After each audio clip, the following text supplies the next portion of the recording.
महाराष्ट्र विधानसभा चुनाव में शाह और मात का खेल शुरू हो चुका है। राजनीतिक दलों के उम्मीदवारों के नाम जैसे जैसे सामने आ रहे हैं, वैसे वैसे सियासी स्थिति भी साफ होती चली जा रही है। उद्धव ठाकरे, शरद पवार अपनी अपनी पार्टी में पड़े फूट वाले दर्द को भुला नहीं पाए हैं। ऐसे में उद्धव ठाकरे एकनाथ शिंदे से हिसाब बराबर करना चाहते हैं, तो शरद पवार अपने भतीजे अजीत पवार को सियासी सबक सिखाने की ठान लिए हैं।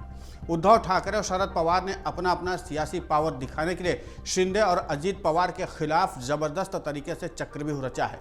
उद्धव ठाकरे का तख्ता पलटकर मुख्यमंत्री बने एकनाथ शिंदे अपनी परंपरागत कोपरी पचपाखड़ी विधानसभा सीट से एक बार फिर किस्मत आजमा रहे हैं। उद्धव ठाकरे ने शिंदे को उनके ही घर में घेरने के लिए शिवसेना के दिग्गज नेता आनंद दीघे के भतीजे केदार दीघे को उम्मीदवार बनाया है। इसी तरह से शरद पवार के साथ एनसीपी छीनने वाले अजीत पवार बारामती विधानसभा सीट से एक बार फिर चुनावी मैदान में उतरे हैं।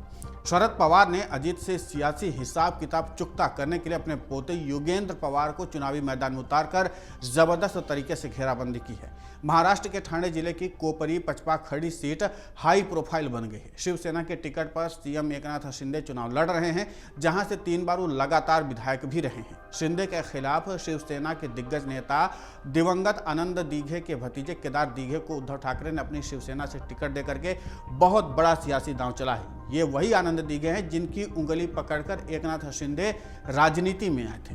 शिंदे दिवंगत आनंद दीघे को अपना राजनीतिक गुरु बताते हैं। उन्होंने बाल ठाकरे की विचारधारा के प्रति उनकी निष्ठा पर जोर दिया था। उद्धव ठाकरे ने राजनीतिक चोट खाने के बाद आनंद दीघे की सियासी बिसात को आगे बढ़ाने और एकनाथ शिंदे की सियासत को काउंटर करने के लिए केदार दीघे को चुनावी मैदान में उतारा है। शिवसेना के संस्थापक बाला साहेब ठाकरे के सबसे करीबी नेताओं में आनंद दीघे का नाम आता था। बाल ठाकरे के हिंदुत्व और मराठी अस्मिता को लेकर के आनंद दीघे आगे बढ़े। शिवसेना के एक कार्यकर्ता के तौर पर उन्होंने अपनी सियासी पारी का आगाज किया, जिससे प्रभावित होकर के ठाकरे ने उन्हें ठाणे में पार्टी को खड़ी करने का जिम्मा सौंप दिया था। शिवसेना ठाणे जिला अध्यक्ष की जिम्मेदारी मिलने के बाद आनंद दीघे पार्टी कार्यालय में ही रहने लगे थे। दीघे का शिवसेना की स्थायी इकाई पर मजबूत नियंत्रण था। उन्होंने ठाणे इलाके में शिवसेना का परचम बुलंद कर दिया था। आनंद दीघे के निधन के बाद एकनाथ शिंदे को शिवसेना की कमान मिली थी।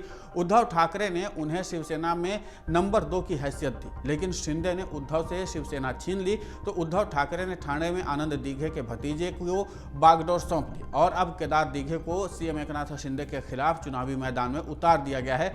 कोपरी पचपाखड़ी विधानसभा सीट पर एकनाथ शिंदे एक बार फिर चुनावी मैदान में उतरे हैं, लेकिन इस बार स्थिति थोड़ी अलग है। शिंदे को जरूर बीजेपी और अजीत पवार की एनसीपी का समर्थन मिला है, लेकिन उद्धव ठाकरे उन्हें सबक सिखाना चाहते हैं। इसलिए शिंदे के खिलाफ उद्धव ने आनंद दीघे के भतीजे को प्रत्याशी बनाया है, जिन्हें शिवसेना यूबीटी कांग्रेस और शरद पवार की एनसीपी एस का समर्थन हासिल है। इसके चलते मुकाबला काफी ज्यादा रोचक हो गया है। सीएम शिंदे पिछले 3 चुनाव जीत चुके हैं और 2 बार उन्हें 1 लाख से ज्यादा वोट मिले हैं। इस बार देखना है कि शिंदे क्या केदार दीघे से मुकाबला कर पाएंगे या फिर उद्धव ठाकरे के दांव से चित्त हो जाएंगे। महाराष्ट्र की बारामती विधानसभा सीट पर एनसीपी प्रमुख और डिप्टी सीएम अजीत पवार चुनावी मैदान में उतरे हैं। अजीत पवार के खिलाफ शरद पवार ने अपने पोते योगेंद्र पवार को इंडिया गठबंधन से उतारा है। शरद पवार के एनसीपी की बागडोर छीनने वाले अजीत पवार के चलते ही लोकसभा चुनाव में बारामती सीट पर पवार बनाम पवार की ही नहीं बल्कि ननद भाभी के बीच भी सियासी मुकाबला हुआ था। तब अजीत पवार ने अपनी पत्नी सुनेत्रा पवार को चुनावी मैदान में उतारा था, लेकिन ननद और शरद पवार की बेटी सुप्रिया सुले ने सीधे तौर पर मुकाबला में हरा दिया था। इस तरह शरद पवार ने अजीत पवार के सियासी मंसूबों पर पानी फेर दिया था। बारामती में 4 महीने के बाद अब एक बार फिर पवार परिवार के बीच लड़ाई का मंच तैयार हो गया है। शरद पवार ने अपने पोते योगेंद्र को अजीत पवार के खिलाफ टिकट दिया है। योगेंद्र शरद पवार के पोते हैं, तो अजीत पवार के भाई श्रीनिवास पवार के बेटे हैं। योगेंद्र के मैदान में उतरने से अजीत पवार की मुश्किलें बढ़ गई हैं। अजीत बारामती से अब तक 7 बार विधानसभा चुनाव जीत चुके हैं, लेकिन अब 8वीं बार उनके लिए रास्ता कठिन हो गया है।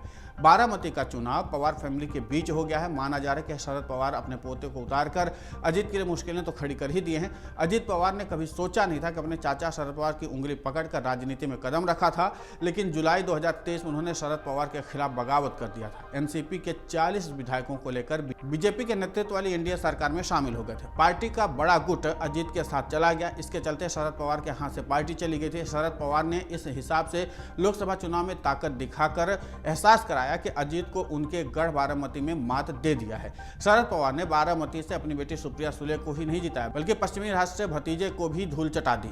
अब अजीत पवार फिर से किस्मत आजमाने के लिए उतरे हैं, तो शरद पवार ने भी पवार पर दांव चल दिया है, यानी कि अजीत पवार पर चल दिया है। इस तरह शरद पवार एक बार फिर से अपना पावर दिखाना चाहते हैं। बारामती बेल्ट में शरद पवार की सियासी तूती बोलती है। शरद पवार से अलग हटकर अजीत पवार अपनी पहली बाजी हार चुके हैं और अब फिर से मैदान में उतरे हैं। इस बार शरद पवार ने जिस तरीके से अजीत के खिलाफ योगेंद्र को उतारा है, उसके चलते मुकाबला रोचक हो गया है। लेकिन ये रोचक मुकाबला फिर भी दिलचस्प तब होगा कि आखिर बारामती की जनता या फिर एकनाथ शिंदे के लिए जनता इस बार क्या फैसला लेती है, क्योंकि लोकसभा चुनाव का परिणाम जाहिर सी बात है कि महाविकास अघाड़ी के लिए बूस्टर डोज बना हुआ है और उस बूस्टर डोज का इस्तेमाल इस समय महाविकास अघाड़ी आगामी यानी कि जो मौजूदा समय का विधानसभा चुनाव चल रहा है इसमें दिखाना चाहता है। अगर आप ये वीडियो YouTube पर देख रहे हैं तो हमारे चैनल को सब्सक्राइब कर बेल आइकन दबाएं और Facebook पर देख रहे हैं तो हमारे पेज को लाइक करें। 8 मिलियन प्लस सब्सक्राइबर, आपके इस भरोसे के लिए बहुत धन्यवाद।